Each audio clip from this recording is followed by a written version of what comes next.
blah, blah, blah, blah, blah, blah, blah, blah, meow, blah, blah, blah, blah, blah, blah, blah, blah, blah, blah, blah, blah. Hey, it's time for a Coronation Street update. Yeah, this week's Coronation Street, which is the second week that I'm going to do this Coronation Street update. I don't know, do you watch Coronation Street? I know that people do around the world, and actually I heard that. It's a long time ago. I heard that. It was an interview on CBC Radio, that it's a great connector around the world, that you could be, you can be trekking the pyramids, or you can be fighting through the jungle, or you could be crossing the tundra, and somebody else there will know what you're talking about with Coronation Street, and you can start talking with somebody and make a friend, a little Coronation Street friend. So last week, my update was long. It was as long as an episode. So today, it's going to be fast. It's going to be super fast. So what can I tell you? I have to take a look at my notes. I made notes while I watched Coronation Street this week.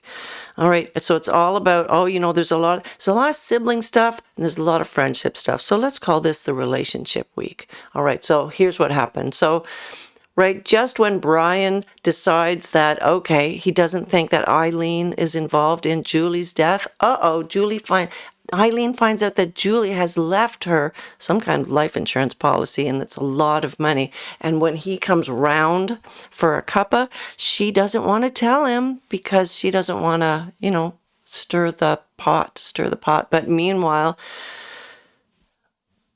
Eileen's pain medication was found in Julie's autopsy, so that problem isn't going away. No, that problem is not going to go away. Then what happens? Oh, Debs, our Debbie, she's been diagnosed with the early onset dementia, which is very sad, and she doesn't want to tell anybody, and she didn't want to tell her boyfriend, Ronnie, so she broke up with him, and he doesn't know what's going on. He doesn't understand. He had just proposed to her. Well, he proposed to her, and then she didn't want him to propose, so she stopped him from proposing, and then she proposed to him, and then, like a week later, she broke up with him, but she didn't tell him it's because of the Alzheimer. But her other brother, what's his name? His name escapes me right now. We didn't know that he existed because he's Bill's son from Germany. Yeah, well, anyway, he knows, so he's on the inside, but our Debs does this wedding. She does this wedding event at the hotel that she owns, Chariot Square. It's this big wedding event, and she has all kinds of people there showing off their wedding goods, including Leanne and Alia from Speed Doll. But Leanne's being a cow, super cow. She's such a cow, and she pushes all Deb's buttons, and they end up having a row, and Debs gets injured, and she has to go to the, here we call it emergency, or the ER. On TV we call it the ER, but on Coronation Street we call it A&E. They have to go to A&E. So she goes to A&E because she's got a bloody hand. Michael Caine, My Bloody Hand. Terrible, terrible movie, but who doesn't love Michael Caine? I love Michael Caine. Hi, Michael Caine. If you're watching, I love you. Meow, meow, meow. Anyway, our Debs and her bloody hand. Well, she's just about to go in to see the doctor, and Ronnie shows up, and the doctor says, I just want to go over your medical history. And she's like, no, Ronnie, you gotta go. So she makes him go away by just being awful to him, just does awful, awful things to him. You know how we do. Well, yeah, I don't know if I've ever done that. Maybe I've had it done to me. Anyway, Debs does it to Ronnie. And then, so he leaves. And, there's another storyline going on about Lauren and how she takes money from Bobby to pay off the blackmailer. But it's not really a blackmailer. It's just, our Jake, our 12-year-old Jake, but she keeps the money to pay the deposit on a flat, and she doesn't tell Bobby. And then when he finds out, and he finds that when she tells him that she actually thought for a minute that he might be the blackmailer, he's crushed. He doesn't want to be friends with her anymore. So Bobby has basically broken up a friendship. Have you ever had to do that? Have you ever broken up with somebody in a friendship? Rough. It's rough. What happens now? What's happening? Oh, yeah, that same episode.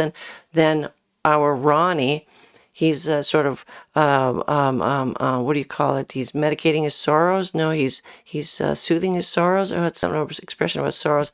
He's at the bistro, and Leanne walks in, and the two of them start drinking, and she's like, Ronnie, it's so funny. Ugh, I hate Leanne. She's just a, ugh. Well, I don't hate her. If you're watching, Leanne, or whatever your name is. No, I do hate you.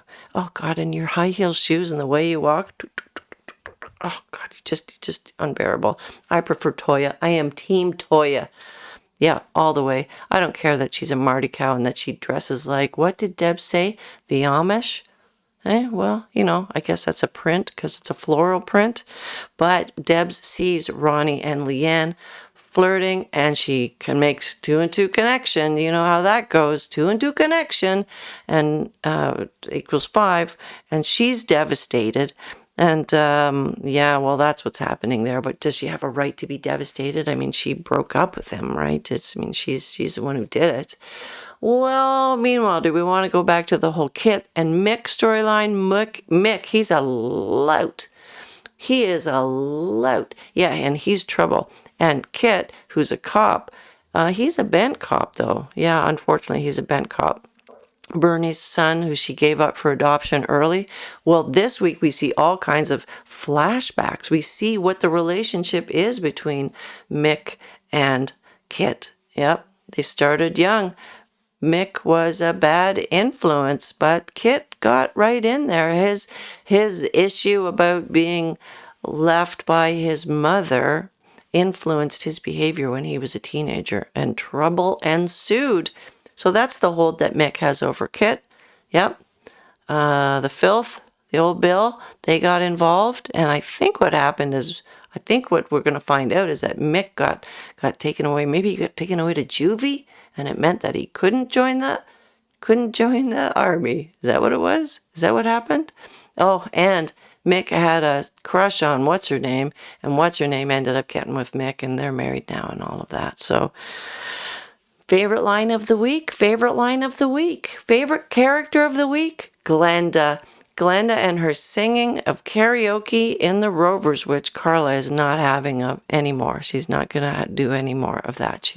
But who doesn't love Glenda? I love Glenda. I love her. And I love her when she's getting her hair done, and Maria and what's her name are talking about Mick's behavior, and her hair's not getting rinsed. Glenda's head is in the sink, and eventually she looks up and she says, oh, it's okay.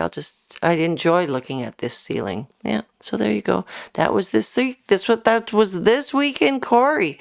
So, yep, I'll see you next week for your Corrie update for episode number 3. This was episode number 2. Hey, Corrie's been on for like 65 years. Did you know that? Isn't that awesome?